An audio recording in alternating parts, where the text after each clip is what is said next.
আসসালামু আলাইকুম। কেমন আছেন আপনারা সবাই? আশা করি সবাই অনেক ভালো আছেন।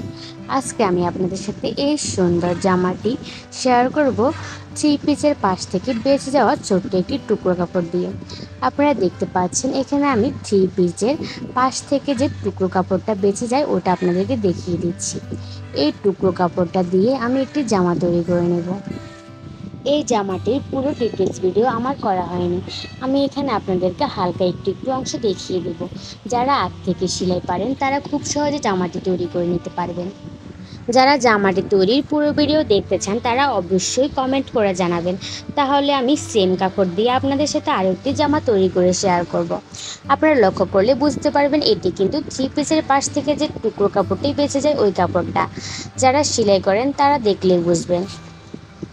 এরকম টুকরো কাপড় দিয়ে ইচ্ছে করলে আমরা অনেক সুন্দর সুন্দর ডিজাইন করে জামা তৈরি করে নিতে পারি। এখানে আপনারা কাপড়টির মধ্যে যে বর্ডার লাইনটি দেখতে পাচ্ছেন এটা দিয়ে আমি কুচি করে নেব। আপনারা দেখলে বুঝতে পারবেন। আপনারা দেখতে পাচ্ছেন আমি এরকম একটি কাপড় দিয়ে সুন্দরভাবে কুচিটি করে নিয়েছি। ওই জন্য জামাটি দেখতে আরো অনেক বেশি সুন্দর লাগছে। আমি প্রথমে মাপ মতো সামনের এবং পিছনের জন্য দুটি কাপড় কেটে নিয়েছি। সামনের পাটের কাপড়ের চেয়েও পিছনের পাটের কাপড়ের বোতাম করার জন্য আমি 2 ইঞ্চি বাড়তি রেখেছি। আপনারা লক্ষ্য করলে বুঝতে পারবেন।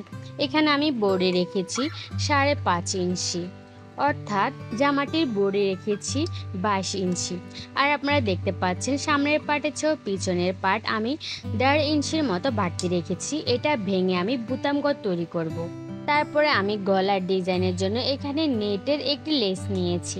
আপনাদের কাছে যেরকম লেস থাকবে ওই রকম মোটা একটি লেস নিতে পারেন।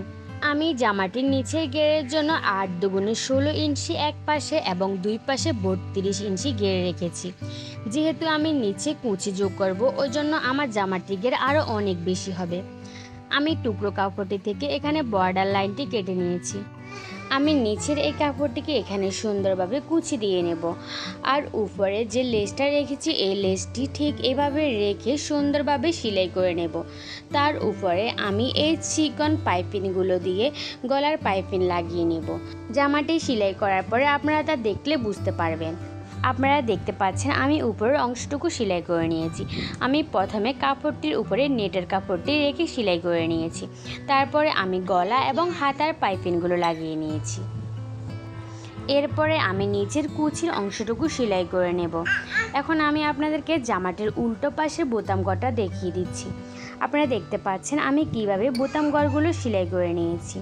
জামাটির এখান পর্যন্ত বোতাম হবে, কুচির ওইখানে কোনো বোতাম হবে না। আশা করছি এই ছোট ছোট ক্লিপগুলো দেখে আপনারা বুঝতে পারবেন জামাটি আমি কিভাবে ডিজাইন করেছি। আমার এই ভিডিওটি যদি আপনাদের কাছে ভালো লাগে থাকে তাহলে অবশ্যই একটি লাইক দিবেন, কমেন্ট করবেন এবং চ্যানেলটি সাবস্ক্রাইব করে আমার পাশে থাকবেন। আমার চ্যানেল থেকে আপনাদের সবাইকে ঘুরে আসার আমন্ত্রণ রইল। আমার চ্যানেলে আপনারা সকল ধরনের হাতে তৈরি জিনিসের ভিডিও পেয়ে যাবেন।